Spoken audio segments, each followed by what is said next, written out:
Okay तो बच्चों अब हम लोगों ने पढ़नी है प्रोग्रेसिव रेजिस्टेंस एक्सरसाइजेस और ये बहुत ही एक इंपॉर्टेंट टॉपिक है, ठीक है। अब प्रोग्रेसिव रेजिस्टेंस एक्सरसाइजेस बेसिकली हमारे पास होती क्या है, इसके अंदर कुछ डेफिनेशन जैसे कि 1 RM या 10 RM की डेफिनेशन पूछी जा सकती है, डी लॉन में ऑक्सफर्ड या मैक्विन की रेजीम्स पूछी जा सकती हैं और ये बहुत ज़्यादा इंपॉर्टेंट है क्योंकि इन्हीं रेजीम्स को यूज़ करते हुए हम पेशेंट को जो है वो एक्सरसाइजेस को सजेस्ट करते हैं, ठीक है। सबसे पहले प्रोग्रेसिव रेजिस्टेंस एक्सरसाइजेस होती क्या है, ठीक है। इसमें ये नाम से पता चल रहा है कि हम प्रोग्रेस करते हैं, जैसे जैसे हम नोट करते हैं कि पेशेंट की मसल पावर जो है या स्ट्रेंथ जो है वो इम्प्रूव होती जा रही है, ठीक है। तो उसलिए हम जो है ना वो आहिस्ता आहिस्ता अपनी रेजिस्टेंस भी जो है वो बढ़ाते जाते हैं। शुरू में हमने कम रखी थी, फिर आहिस्ता आहिस्ता हम लोगों ने क्या कर दिया, उसको बढ़ाना शुरू कर दिया। That is the progressive resistance exercises, ठीक है। अब प्रोग्रेसिव रेजिस्टेंस एक्सरसाइजेस में हमें कैसे पता चलता है कि जी पेशेंट आपके पास आया है, उसकी स्ट्रेंथ का लेवल आपने देख लिया, लेकिन आपको कैसे पता चलेगा कि आपने उसको कितना वेट देना है कि वो इतना वेट लिफ्ट कर सके। उसके लिए हमारे पास दो कॉन्सेप्ट हैं, 1 RM या 10 RM का। इसको हम एज अ बेसिस यूज़ करते हैं टू असेस कि कितनी अमाउंट ऑफ द रेजिस्टेंस या कितना अमाउंट ऑफ द वेट हम पेशेंट को जो है वो दे सकते हैं, ठीक है। अब 1 RM क्या होता है, the maximum weight a person can lift once, उसको हम कह रहे होते हैं 1 RM, रेपिटेशन मैक्सिमम है। पेशेंट आपके पास आया, आपने उसके हाथ में वेट पकड़ा दिया, ठीक है। आपने उसको अज्यूम किया कि 5 kg का वेट है जो कि आपने उसको पकड़ा दिया और आपने देखा कि पेशेंट जो है वो 5 kg का वेट बड़े अच्छे से इस आराम से उठा सकता है, 1 रेपिटेशन भी परफॉर्म कर सकता है, तो वो आपका वेट क्या था, 1 रेपिटेशन मैक्सिमम था, ठीक है। इसी तरह 10 रेपिटेशन मैक्सिमम था। यूजुअली हम 10 रेपिटेशन मैक्सिमम को एक पैरामीटर लेता है। आपने पेशेंट को देखा कि आपने उसको 5 kg का वेट दिया और आपने देखा कि पेशेंट इसको 10 टाइम लिफ्ट कर पा रहा है, ठीक है। 10 टाइम आसानी से वो रेपिटेशन परफॉर्म करके विदाउट पॉज इस वेट को लिफ्ट कर पा रहा है। या 1 repetition maximum, the maximum weight a person can lift once, उसको आप लोगों ने कहते हैं this is 1 RM and maximum weight a person can lift 10 times, उसको आपने कह दिया दैट इज 10 रेपिटेशन मैक्सिमम। ये डेफिनेशन पीछे किसी चैप्टर में लिखी होगी। अब हमारे पास आती हैं रेजीम्स, ठीक है। अच्छा ये रेजीम्स ना बड़ी ही ज़्यादा इंपॉर्टेंट है, ठीक है, और ये एक आसान सा कॉन्सेप्ट है। नंबर 1 हमारे पास आती है डी लॉ में के रेजीम्स, और डी लॉ में आपको ये कहता है कि आपके पास पेशेंट आया है, सबसे पहले आपने half to the 10 RM, for example मैंने अज्यूम किया कि मैंने पेशेंट की 10 RM चेक की और वो पेशेंट की क्या थी, अज्यूम कर लेते हैं 5 kg थी, ठीक है। 5 kg 10 RM थी पेशेंट की, ठीक है। हम लोगों ने हाफ टू द 10 RM दिया, ठीक है। मतलब कि हाफ टू द 10 RM क्या होगा, हम लोगों ने 2.5 kg का वेट दिया और उसके साथ पेशेंट की 10 लिफ्ट्स परफॉर्म कराएं, ठीक है।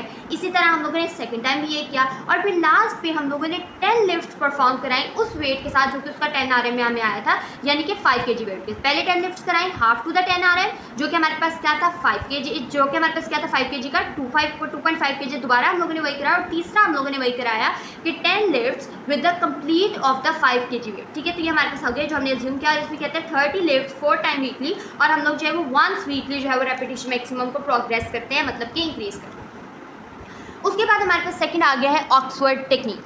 ऑक्सफर्ड टेक्निक तो बहुत ही ज़्यादा आसान है, ठीक है। इसके अंदर वो कहता है कि आप लोगों ने शुरू में मैक्सिमम दिया और फिर आहिस्ता आहिस्ता आहिस्ता आहिस्ता कम करते हैं, ठीक है। ये एक इंटरेस्टिंग बात है, शुरू में मैक्सिमम दे रहा है और फिर आहिस्ता आहिस्ता आहिस्ता वो क्या कर रहा है, कम करा रहा है। देखते हैं कैसे।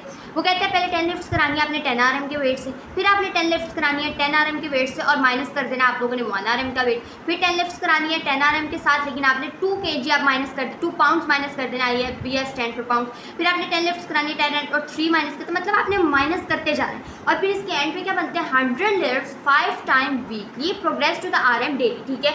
ये इसकी प्रोग्रेस ये है कि हम लोग जो है वो decreasing pattern of the resistance में जो है वो मूव कर रहे हैं। उसके बाद हमारे पास क्या है, अगली रेजीम है मैक्विन की। मैक्विन क्या कहती है कि आप भाई ना कम करें ना ज़्यादा करें, बल्कि आप 10 लिफ्ट्स 10 RM के साथ कराएं, 10 लिफ्ट्स 10 RM के साथ कराएं, ठीक है। 40 लिफ्ट्स 3 टाइम्स कराएं और हम लोगों ने RM को प्रोग्रेस करना है आफ्टर 1 to 2 वीक्स, ठीक है। तो ये रेजीम्स थी, बहुत ही आसान थी। डी लॉ में की रेजीम भी, ऑक्सफर्ड टेक्निक भी और मैक्विन। डी लॉ में क्या कहता है, पहले आप कम करें फिर ज़्यादा करें। ऑक्सफर्ड क्या कहता है कि पहले आप जो है वो ज़्यादा दें, मैक्सिमम दें, आहिस्ता आहिस्ता आहिस्ता आहिस्ता आप कम कर दो। मैक्विन क्या कहती है कि पहले आप जो है वो सेम ही रखें और फिर आहिस्ता आहिस्ता अपनी अकॉर्डिंग जो है वो लिफ्ट को प्रोग्रेस करते जाएं, ठीक है। ये चीज़ हमारे पास आ गई है, नथिंग इज़ डिफिकल्ट हेयर, और ये कॉन्सेप्ट जो है वो समझना बहुत ज़्यादा ज़रूरी है, ठीक है। नेक्स्ट हमारे पास ये आता है कि हम लोग रेजिस्टेंस, वेट और पुली सर्किट के थ्रू कैसे अप्लाई कर सकते हैं। ठीक है, हमें पता है कि ये बहुत ही आसान है। डिफरेंट वेट्स होते हैं जो कि हम पुली के एक एंड पे अप्लाई जो है ना वो बांध देते हैं। हमें पता है फिक्स पुली होती है, मूवेबल पुली होती है, 2 एंड्स होते हैं, एक एंड पे वेट होता है। ठीक है, और एक हम लोग जो है वो आप देख सकते हैं एक पेशेंट के लिंक के साथ किया हुआ है और दूसरा उसने वेट दिया हुआ है, पेशेंट जो है वो इसके थ्रू जो है वो वेट लिफ्टिंग की कोशिश कर रहा है। ठीक है, अब वो कहता है कि ड्यूरिंग दैट मूवमेंट आपने कोशिश करनी है कि हम लोग जो है वो speed of the movement properly maintain रखें और जो जॉइंट के ऊपर स्ट्रेन कम आए, इसीलिए हम लोग जो है वो बीच में एक रिलैक्सेशन स्टॉप जो है ना वो पेशेंट को दे रहे होते हैं। ठीक है, इसके अलावा इसके अंदर कुछ भी बात इंपॉर्टेंट नहीं है। ठीक है, ये पेशेंट खुद भी परफॉर्म कर सकता है एक्सरसाइजेस। ठीक है, उसके बाद आ जाता है resistance by the springs. By the springs किस तरह से रेजिस्टेंसेज अप्लाई हो सकती है। ठीक है, ये मैंने आपको बता दी, रॉक्स पुली इस्तेमाल करते हैं। एक बात यहाँ पर ये है ग्रेविटी और वेट, इसमें हम लोग जब भी रेजिस्टेंस अप्लाई करते हैं तो कुछ इस तरह की रेजिस्टेंस होती है जिसमें पेशेंट को 2 फोर्सेस के अगेंस्ट काम करना पड़ता है। 2 फोर्सेस में ग्रेविटी हो सकती है और वेट हो सकता है। ठीक है, ग्रेविटी के अगेंस्ट पेशेंट को वर्क करना पड़ता है जब वो अपने लिंब को लेफ्ट करता है, फिर और वेट जो कि उसको अप्लाई किया उसके अगेंस्ट आपको करना पड़ता है। ठीक है, और अगर पेशेंट इतना नहीं कर पा रहा तो हम फिर ग्रेविटी को काउंटरएक्ट करने की कोशिश करते हैं। फॉर एग्जाम्पल पेशेंट है वो आप जो है ना वो साइड लाइन में प्रॉपर्ली परफॉर्म नहीं लिफ्ट कर पा रहा तो हम लोगों ने उसको स्ट्रेट पोजीशन में बिठा दिया ताकि जो है ना उसको उस टाइम काउंटरएक्ट कर सके। ठीक है, यही कुछ इसका एक कॉन्सेप्ट है छोटा सा। ठीक है, उसके बाद हमारे पास स्प्रिंग और अदर इलास्टिक सब्सटेंसेज हैं। वो कहते हैं कि हम लोगों ने ना इसमें स्प्रिंग के थ्रू हम लोग स्प्रिंग होता है। ठीक है, और उसको हम कहते हैं कि जो पेशेंट इसको ना खींचता है। ठीक है, रिकॉइल होती है स्प्रिंग की, हम सबको पता है, ये बात तो बच्चों वाली है। ठीक है, उसके बाद वो कहते हैं कि हम इसमें कोशिश करते हैं कि जो स्पीड है वो केयरफुली कंट्रोल करें, बिकॉज जो है ना स्प्रिंग का स्ट्रेन या स्प्रिंग की जो रेजिस्टेंस है उसको काउंटरएक्ट करना मसल पावर के लिए समटाइम्स क्या हो जाता है, डिफिकल्ट हो जाती है। इतनी मसल की स्ट्रेंथ जो है ना वो डिफिकल्ट है, दोनों चीज़ें बैलेंस नहीं कर पाती, मसल पावर और स्प्रिंग की equal. So for that reason क्या होता है कि हम लोग जो है ना स्पीड को केयरफुली कंट्रोल करते हैं और ये क्रूड मेथड है। बिकॉज वही क्रूड मेथड क्यों है कि पावर और रेजिस्टेंसेज आपस में मैच नहीं करिए। मैंने आपको सिर्फ मेन पॉइंट बताया, बाकी सब कुछ बहुत आसान है।